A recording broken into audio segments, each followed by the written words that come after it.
Just a moment.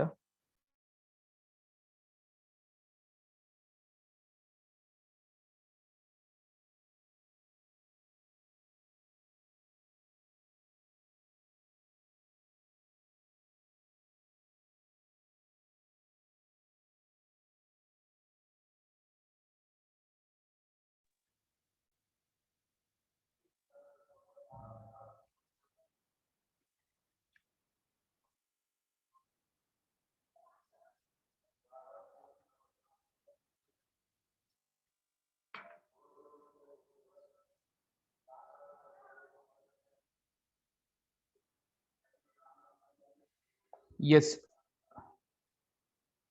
Am I audible to all? Yes, sir. Yes, sir. We can hear you. Yes, sir.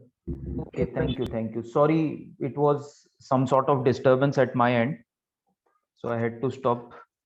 Okay, so during our last session, we were discussing about Companies Act. We had discussed the meaning of company or the definition of company.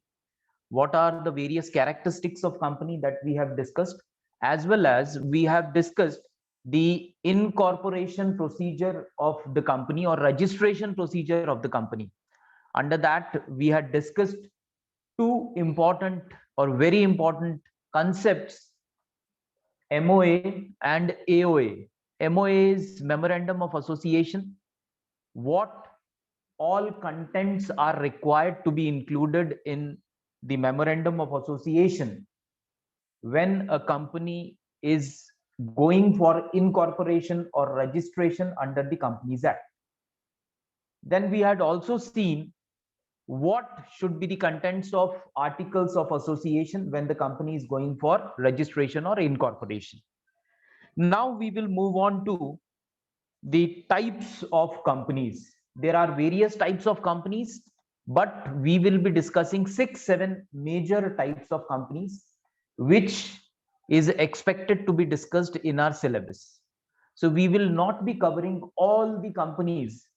There are more than 15 type of companies.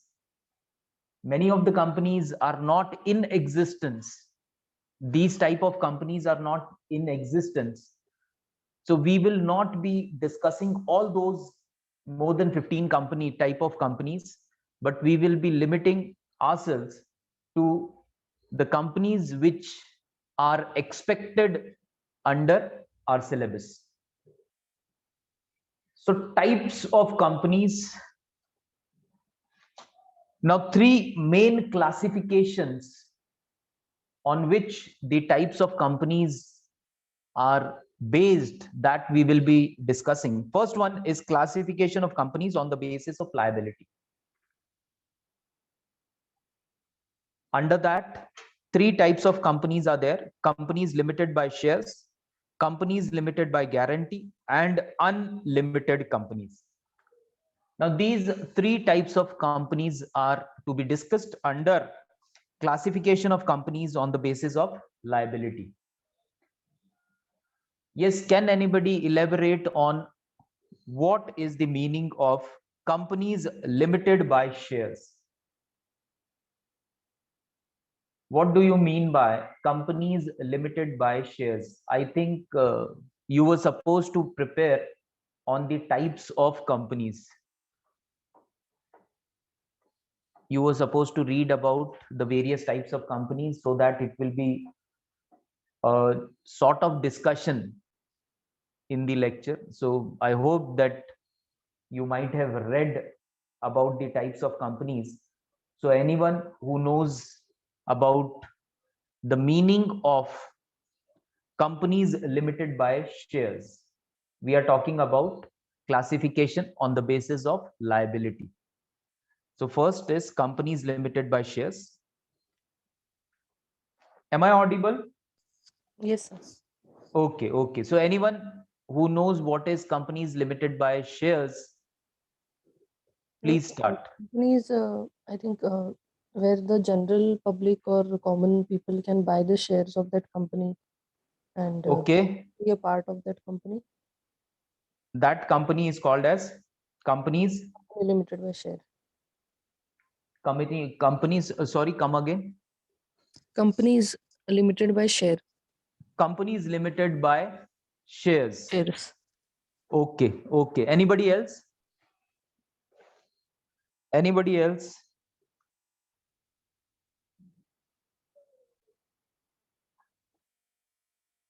Yes, anybody else?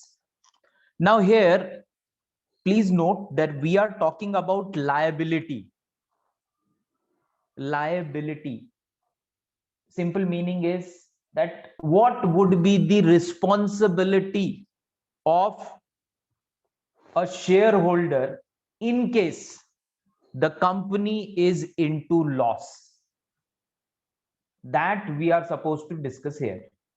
Now, what you have given example is the example of a public limited company where the general public is having an excess that they can purchase the shares of the companies.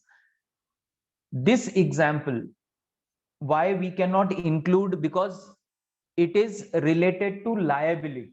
Liability comes when the company is in losses. Who will repay the loss of the company? So अगर company को loss होता है तो जो share holder है उसकी क्या जिम्मेदारी है? उस लॉस का कितना प्रतिशत उसको पे करना चाहिए? That we are going to discuss under classification of companies on the basis of liability. So private companies limited by shares.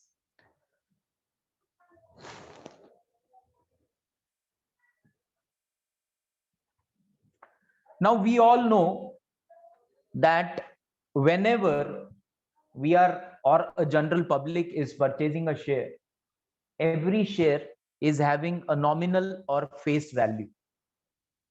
10 रुपए, 15 रुपए, 50 रुपए, 1000 रुपए, 2000 रुपए, कितना हर शेयर का एक वैल्यू होता है, राइट?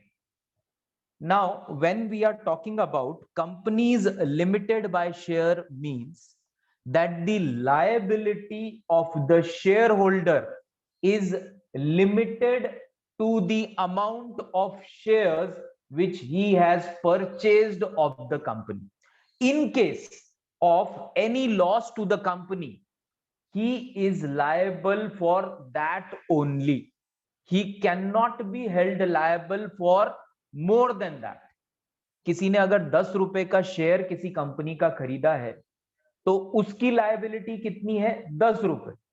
कंपनी को 1000 रुपए का नुकसान हुआ, कंपनी को 100 रुपए का नुकसान हुआ, कंपनी को लाख रुपए का नुकसान हुआ या करोड़ों का नुकसान, the person can not be held liable to pay for the loss of the company more than what he has purchased the shares of the company. So that is called as the companies limited by shares when we are talking about liability on the basis of liability. तो liability मतलब कि कितना liable है share holder अगर company को loss होता है, उतना ही जितना उसके पास शेयर है, जितना उसकी वैल्यू है. Next one is companies limited by guarantee. Now there are certain companies which are limited by guarantee. Now what happens in guarantee? Anyone? Companies which are limited by guarantee. Companies limited by guarantee.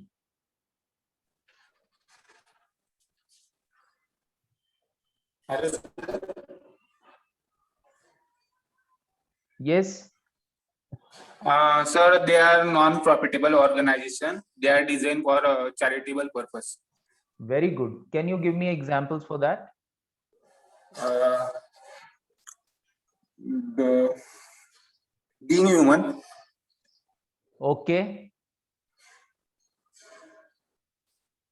So good, very good. I got it. I got your point. So the companies which are created not for profit but for but for the social purpose, for the betterment of the society. Such type of companies are covered under companies limited by guarantee. As you have rightly said that the companies which are not created for profit. When we talk about other type of companies, or when we talk about companies limited by shares, they are the companies which are created by the people for profits. एक general motive क्या रहता है किसी का भी, अगर मुझे कोई कंपनी शुरू करनी है या आपको कोई कंपनी शुरू करनी है, तो ज्यादा से ज्यादा लोगों का जनरल मोटिव ये रहता है कि I want to earn more money through my company. That is the general motto, that is the general motive. But when we talk about companies which are limited by guarantee, these are the companies which are created not for profit. These are created for the social benefits or social betterment of the society. So these companies are called as companies limited by guarantee. Now, what happens in companies which are limited by guarantee? Who will explain? ये तो हो गया कि किस type की companies include होती है. अगर कोई एनजीओ है या कोई रिलीजियस ट्रस्ट होता है जिसका काम है प्रॉफिट, जिसका काम प्रॉफिट कमाना नहीं बट लोगों की भलाई के लिए कुछ काम करना, ऐसी कोई ऑर्गेनाइजेशन अगर क्रिएट की जाती है तो that organization, that company falls under companies created by limited guarantee. Example is correct. How this company is created and what are the liabilities under this company? Example is absolutely correct, that any company which is created for the betterment of the society and not for earning profit is called as a company limited by guarantee. It is correct. But how it is created and what happens if the company is in losses? किसको कितनी guarantee रहती है, क्या guarantee रहती है? Yes, anyone?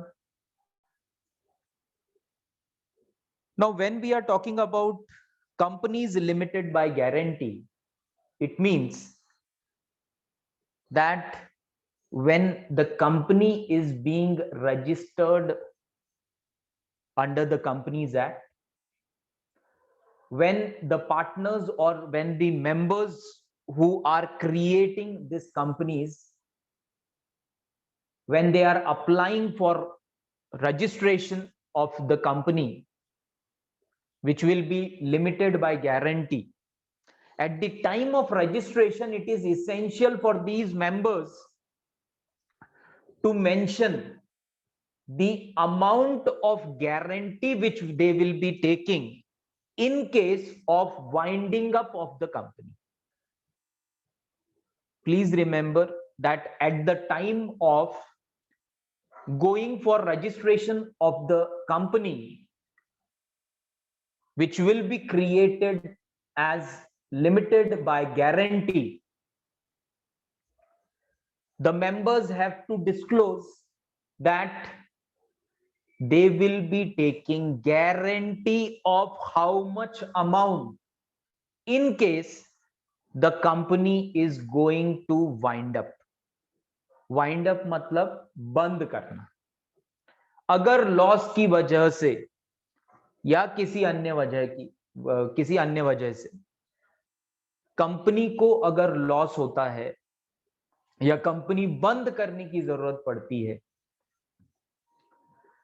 Company ने जो भी कर्जा लिया है बैंक से लिया है, मनी लेंडर से लिया है, दूसरे किसी इंस्टीट्यूशन से लिया है, अब वो जो भी डेट है, that debt is to be cleared, then this guarantee comes into existence, and the amount which was promised by all the members at the time of registration, that amount can be used for clearing the debts of the company. Now suppose 5 members came together. First member said that I take a guarantee of 1 lakh, second member 2 lakh, third member 1 lakh, fourth member 3 lakh, and fifth member 5 lakh.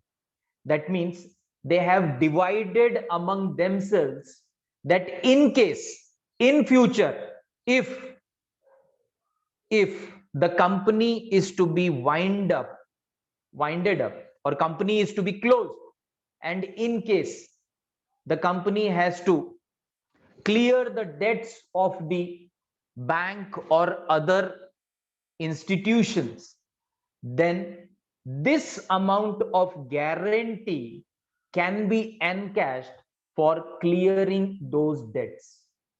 Now, for example, a company by guarantee is created, and after say 5-6 years, now the company is to be closed down.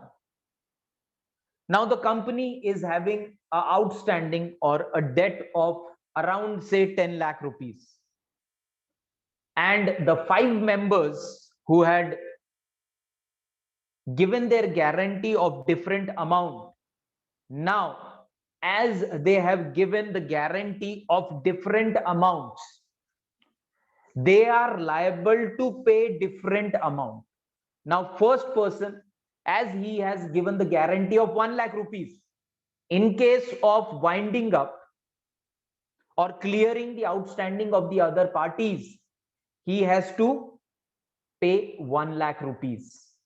The person who has promised or who has guaranteed the amount of 5 lakh has to pay 5 lakh in case of winding up of the company to clear the outstanding debts of the company. So that is the meaning of companies limited by guarantee. Now please remember, the amount for which the guarantee was undertaken by the members at the time of registration comes into practice only if the company is going for winding up, if the company is closing down. If the company is not closing down, that guarantee will remain. It will come into practice only when the company is closing down or when the company has initiated the procedure for winding up the company under Companies Act. So that is the meaning of companies limited by guarantee. Now here, one more clause has been added. Now that clause says that the member who has undertaken the guarantee of a particular amount, if he resigns from the board of the company, or he ceases to be the member of the company, ceases to be the partner in the company, then also he is liable for the amount of guarantee which he has undertaken for a period of 1 year from his resignation as a member or a partner in the firm. Now Mr. say 5, we had taken an example of 5 members coming together and forming a company which will be called as limited by guarantee. Now 5th member, we have seen that he has pledged, he has undertaken a guarantee of 5 lakh rupees. Now if the 5th member wants to resign from the membership, he doesn't want to be in the board of the company, then also for a period of 1 year,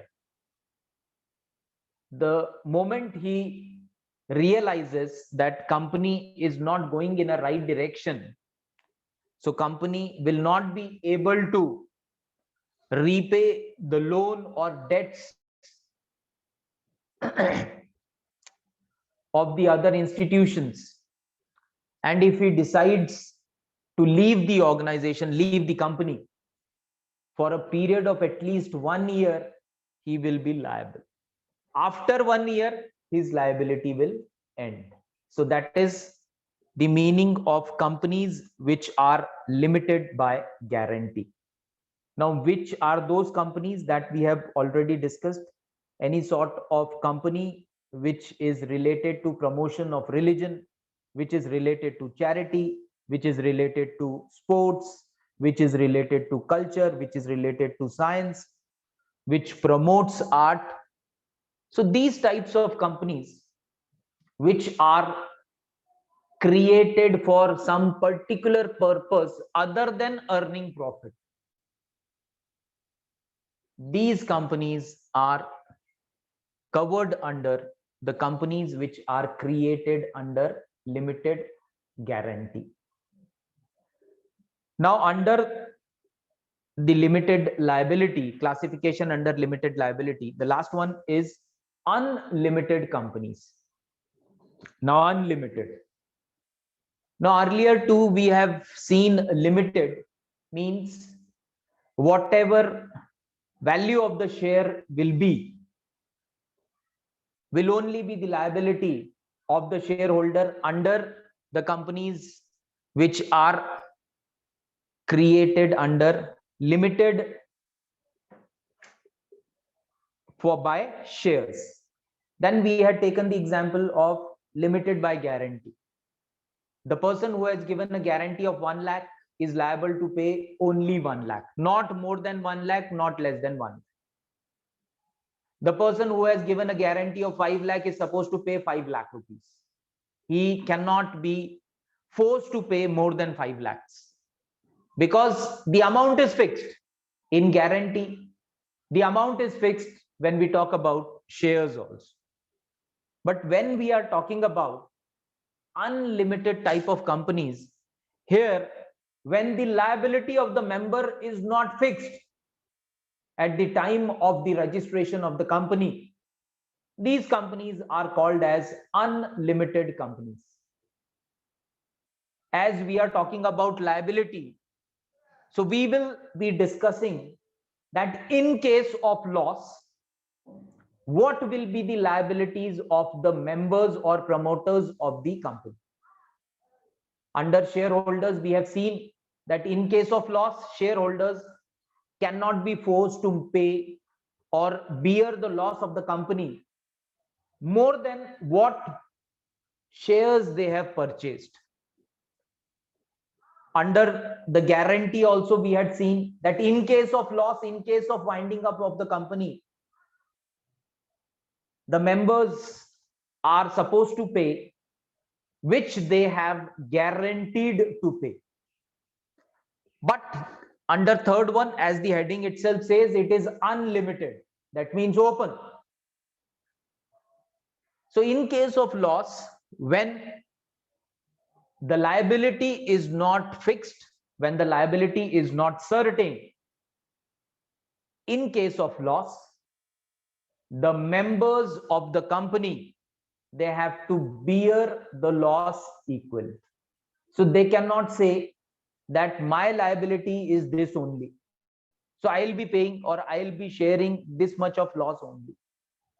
Unlimited means you have not fixed your liability at the time of registration.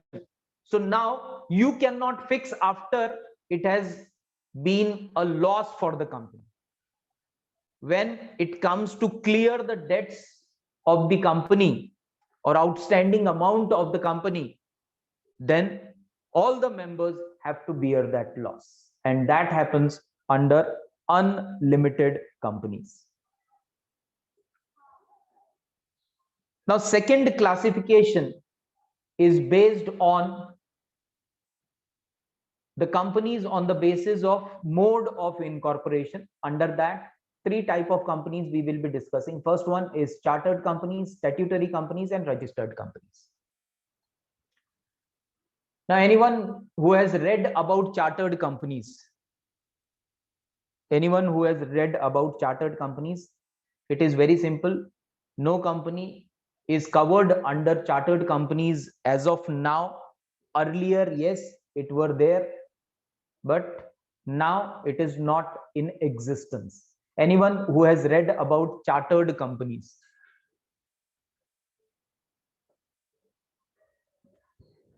किसी ने पढ़ा हो अगर chartered companies क्या रहती हैं तो?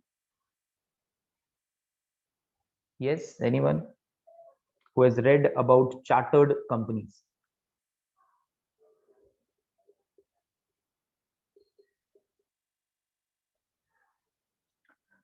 So as I have told you that these companies were in existence earlier, before independence.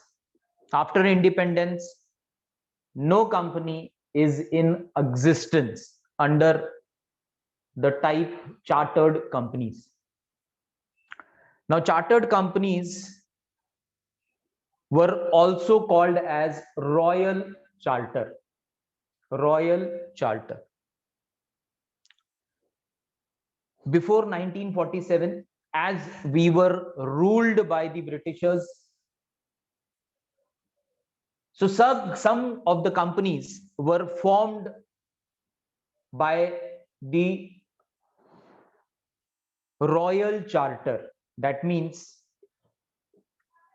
the resolution which was passed by the king or queen of England. So those resolutions or those regulations which created the companies, those created companies were called as chartered companies. So any company which was created by a resolution which was sanctioned by the king or queen is called as chartered company. As in India, we do not have a king or queen who is ruling the country. So no company is in existence as of now under chartered company. But before 1947, there were some companies. For example, the East India Company. Now, this East India Company, which we all know that East India Company was one of the biggest company of the world at that particular time. Now, that company was created by the King of England, monarch of the England. So that company was called as a chartered company, which is created under a charter of royal, charter of king. So any company which was created at that particular time under the rules or the resolution passed by the King of England, those company used to be called as charter companies. So no company is in existence because after independence, we are a democratic country. So we are not ruled by the monarch or king or queen. So as no king is there, no king can pass any resolution which can create a company. So there is no company under chartered category in India as of now. Next one is statutory companies. Now, statutory companies are those companies which are created by the legislature of central government or the state government by passing a special resolution for creating that particular company. So in simple words, we can say that statutory companies are those companies which are either created by central government or which are created by the state government. State government or the central government can pass a resolution, and that resolution can state that under this resolution passed by the state government of Maharashtra, the government has decided to create a company which will be called as dash dash dash. Same type of resolution can be passed by the central government, which will state that the central government or the government of India has passed a resolution for creation of a company under the name dash dash. These will be the rules and regulations of the company. So any company which is created by the state government or by the central government is called as statutory companies. A special act is passed by the government to create a company, and that company is called as statutory company. Statute means act. Statutory company means a company which has come into existence after passing of a particular statute or after passing of a particular act. That is called as statutory company. For example, the Life Insurance Corporation of India, State Bank of India, Reserve Bank of India, Food Corporation of India, Unit Trust of India, State Trading Corporation. So these are the examples of the companies which are created by a special act which was passed either by the central government or by the state government. तो जब कोई company state government या central government के कोई special act के द्वारा create की जाती, that company is called as statutory company. The meaning of word statute is act. So a special act is passed and a company is created either by the central government or by the state government, and that company is called as statutory company. Now next company is registered companies under the act. So registered companies under the act means any company which is registered under Companies Act 1956 is called a registered company under the act. It can be a private company, it can be a public company. So any company which is registered under the act is called a registered company. Very simple. Sir. The last one is classification of companies based on the basis of ownership. Sir. Hello. Hello. Hello. Yes, yes, हाँ yes. Sir, companies act 1956 use करना है क्या 2013? Now for basic things, for basic definitions, you can refer to Companies Act 1956. But when it comes to amendments, please mute your mic. But when it comes to amendment, when it comes to changes, when it comes to new features, you should refer Companies Act 2013. Registration process is same which was there in 1956 is same in 2013. There are various amendments which have been made under 2013 which we should remember. So ज्यादा से ज्यादा आपको 13 पता होना चाहिए, पर registration process जो 56 में है वो ही 13 में भी इम्प्लीमेंट हुआ है. क्या क्या चेंजेस हुए हैं? Now in terms of private companies, there are many changes that now we will be discussing, right? So both you should be aware of 56 and 2013 also, that what was there in 2030 56 1956 and what is there in 2013, how changes have taken place, we should be aware of. Now we will be moving on to the classification of the company on the basis of private ownership, and under that we will be discussing private company and the public company. First we will take up the private company.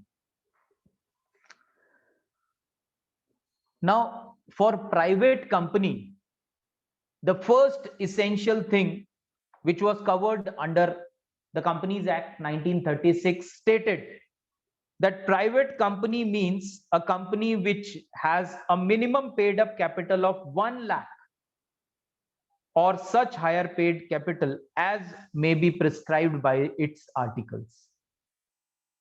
So in 1956, when the Companies Act was passed, the first point under the definition of private company stated that any company can be called as a private company if the company which is having a paid up capital of at least 1 lakh rupees.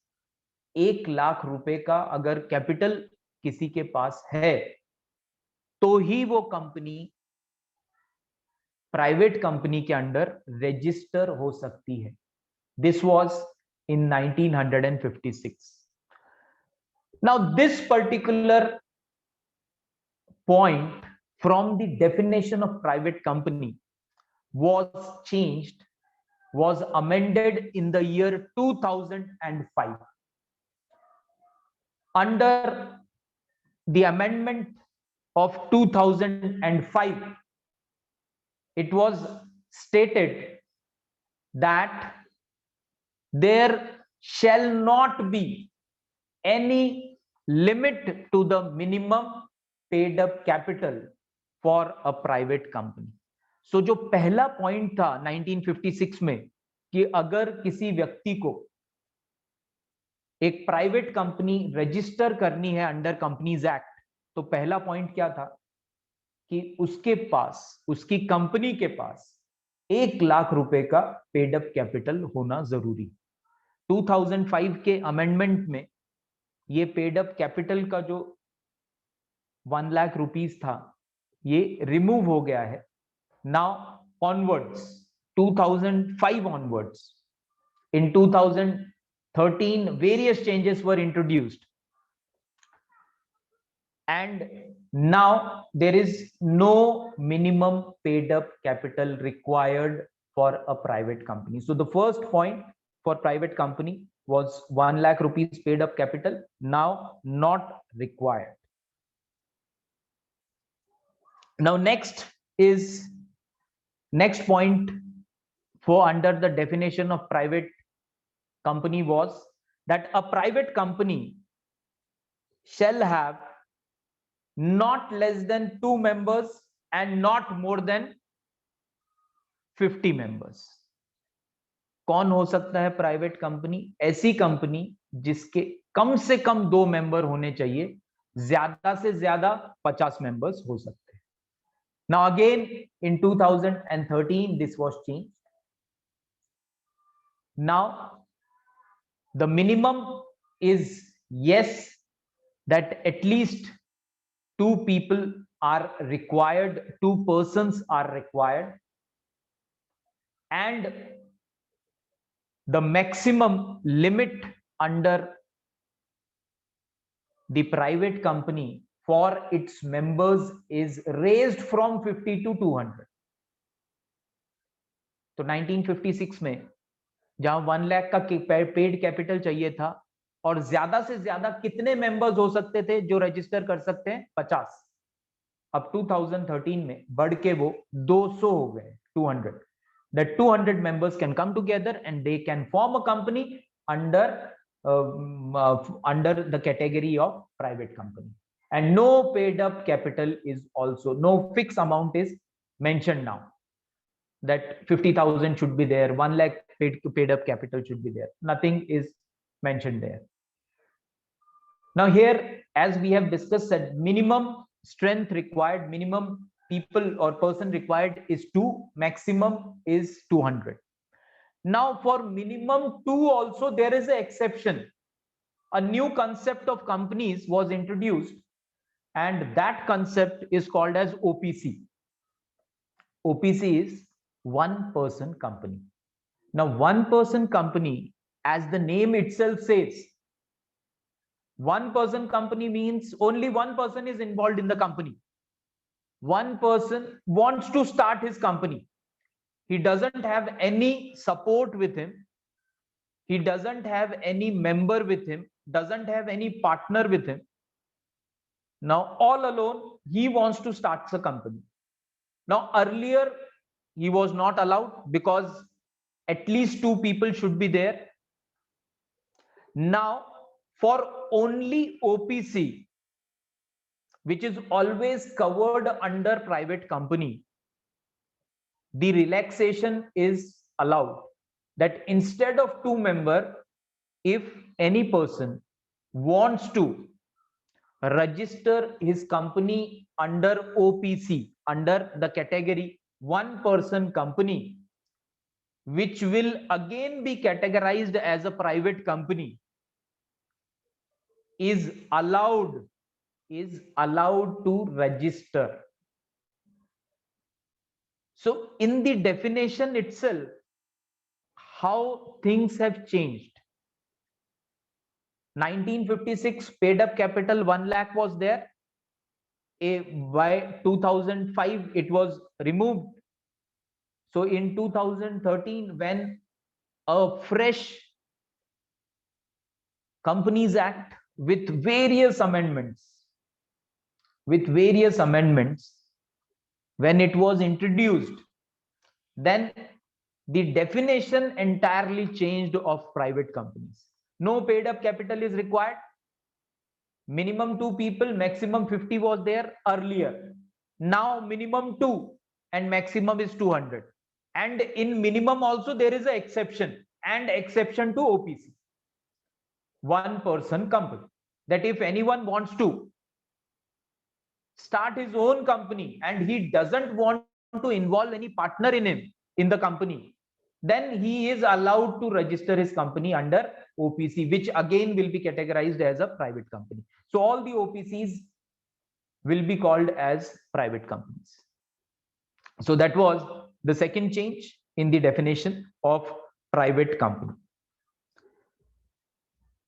Now in private companies, the third part under the definition of private company states that a private company cannot invite public to subscribe its shares capital, neither it can invite people to buy its debentures.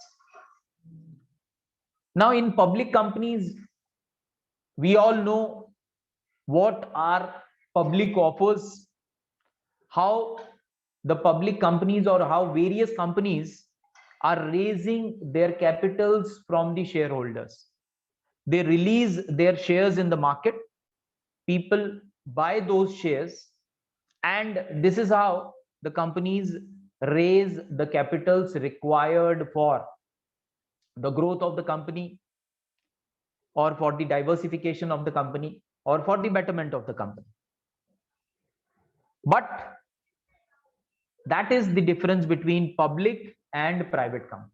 In private companies, the private company cannot invite public to subscribe its share capital. So private company, this facility is not available. They have to convert themselves from private to public, then only they can subscribe their shares. So these are the three main points to be included in the definition of a private company. Then only a company becomes a private company. And the next thing which makes a company private company is a private company has to add word private limited at the end of its name. ABC Private Limited, HPCL Private Limited, or whatever the name of the company is. At the end of the company, it should be ended with word private limited. So it will indicate that this company is a private limited company. In case of public limited company, the word private is to be removed. Now, ABC Limited Company. ABC Limited Company, if this is the board of the company, it indicates that this particular company is a public limited company. So that is a private company. Now, in a private company, the next important point under private company is that a private company must have a minimum 2 directors. So minimum 2 directors should be there in the board of a private company. Again, there is a change in this which was introduced in 2013, and the change is that for all the OPC, for all the one-person companies, the minimum number of directors will be how much? कितना होना चाहिए OPC में directors? We have discussed that for a private company, there has to be at least 2 directors on its board. 2 director होने चाहिए private company में, ऐसा mention किया गया है. Then only the company will be called as a private company. तो ये अगर सारे पॉइंट जो अभी तक हमने डिस्कस किए हैं या आगे भी 2-3 पॉइंट जो बचे हैं वो हम लोग डिस्कस करेंगे. If all these points are included in a company, then only that company can be categorized as a private company. Right? कि members कितने होने चाहिए, paid up capital होना चाहिए, नहीं होना चाहिए, एंड में क्या वर्ड लिखा होना चाहिए, शेयर कैपिटल, शेयर्स वो जनरल पब्लिक को ऑफर कर सकते हैं या नहीं. तो ये सब पॉइंट को ध्यान में रखते हुए ही हम लोग बता सकते हैं कि वो कंपनी प्राइवेट कंपनी है या फिर public limited company. So under that we have just we are discussing that the rule says that minimum 2 directors should be there on the board of the company, but there is an exception, and the exception is OPC, one person company. How many directors are compulsory under OPC? कितने directors होने चाहिए one person company में? Now one person company is always a private company. हाँ, कितने company में directors होने चाहिए? 2. अगर Sir, 2. OPC 2. 2 होने चाहिए Yes, because it's private company. because it's a private company. Private. Okay, anyone else? Anyone else? Now here, as the name itself suggests, it is OPC, one person company. एक व्यक्ति की company, एक ही व्यक्ति उस company में है जो उसका ओनर है, कोई पार्टनर नहीं है, कोई मेंबर नहीं है, एक ही व्यक्ति. तो यहां पर एक ही डायरेक्टर होगा, and Okay, the so he same will be- person who is owner of the company will be regarded as director of the company. This is an exception to this point, the point which says that for a private company at least 2 directors should be there on the board of a private company. But when we are talking about OPC, certain exceptions are involved. तो exception यहां पर क्या दिया गया है, private company में बताया गया है कि 2 होने ही चाहिए director, it is there, but when we talk about OPC certain exceptions are involved, and that exception includes that as only one person is there who is owner of the company, there is no partner, there is no member involved in OPC. So here the privilege given to OPC is that they can have, any OPC can have only one director. वहां पर 2 director होने की जरूरत नहीं है, बाकी सारी private companies में 2 डायरेक्टर कंपलसरी, तभी वो प्राइवेट कंपनी बनेगी। पर जब हम सिर्फ और सिर्फ ओपीसी की बात करते हैं, 1 पर्सन कंपनी की बात करते हैं, then there comes an exception, and that exception says that for OPC only 1 director is required. 2 director अगर रखना चाहे तो वो रख सकते हैं, पर रिक्वायरमेंट कितना है, 1 का। मिनिमम कितना होना चाहिए, 1, only under OPC. For rest all the private companies, for rest all the private companies minimum 2 directors are required. Minimum 2 directors are required. Now next one, legal controls on the private companies are less. When we talk about the Companies Act, various provisions of Companies Act, under 56, under 13, under 14, under 15,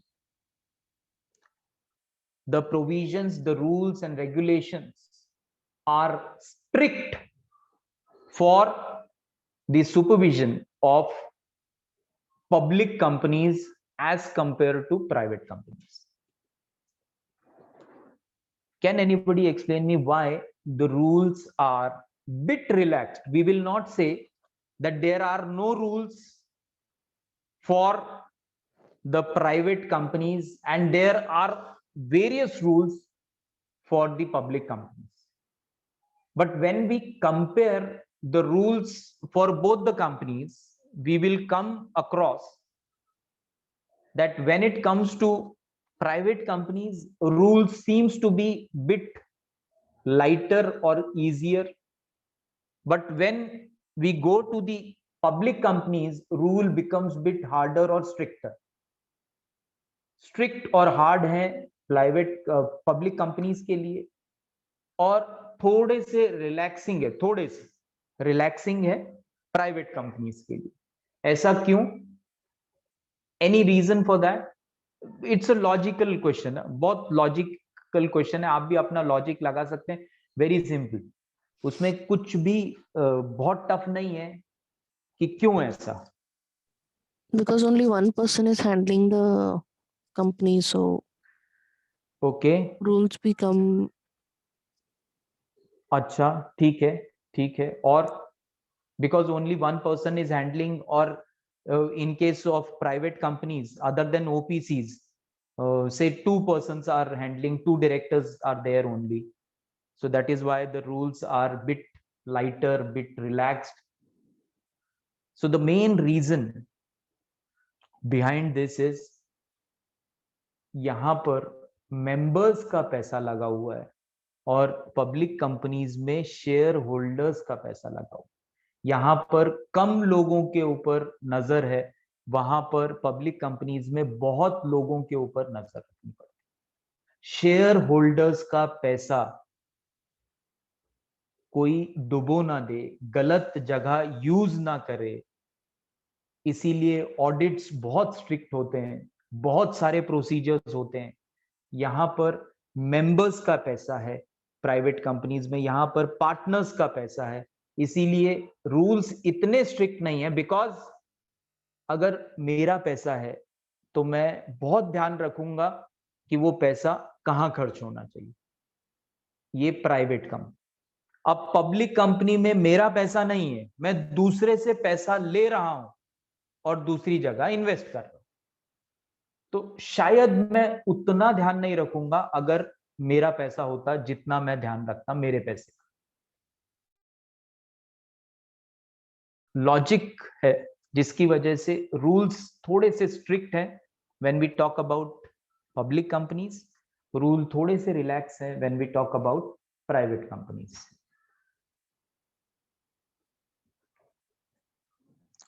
Now, in case of private companies, when we talk about the quorum, quorum means that when the board of directors will discuss or will meet for a meeting, how many members are required? How many members are required so that the meeting can take place? So in case of private company, 2 members personally present are quorum for a meeting. So अगर 2 member present रहते हैं किसी meeting के लिए, तो this is called as quorum for the member, quorum for the meeting. Quorum for the meeting means that these many members should be present. Minimum these many members should be present, then only the meeting will be considered as a valid meeting. So that concept is called as quorum of the meeting. So for the OPC, it is only 1 member. For any other private companies, it is 2 members. Generally, it is minimum 2 members, more than whatever has been written under the articles of association of a company. Now, when we were discussing about articles of association, we have discussed the meaning of article of association, the rules and regulations of the company by which the company will be operating is covered under articles of association. So articles of association should also state that in case of meeting of members, how many members should be present, then only it will be called as quorum complete. If no mention is there, then minimum 2 members are required. If the article of association states that at least 5 members should be present in the meeting, then only it will be assumed that the quorum is complete, quorum for the meeting is complete. So then 5 members should be present. अगर article में कुछ भी लिखा नहीं है company ने, तो कम से कम 2 मेंबर होने ही चाहिए. अगर आर्टिकल में लिखा है 3 मेंबर होने चाहिए, 4 मेंबर होने चाहिए, 5 मेंबर होने चाहिए या अधिक होने चाहिए, तो उतने मेंबर होने चाहिए. So that is related to private companies. So next we will be discussing tomorrow, as we have already crossed the time. So please come prepared for public company also, that what is public company. Then we will discuss in detail about the 1-person companies, and tomorrow we will also try to discuss about a concept called as women director. What is a women director?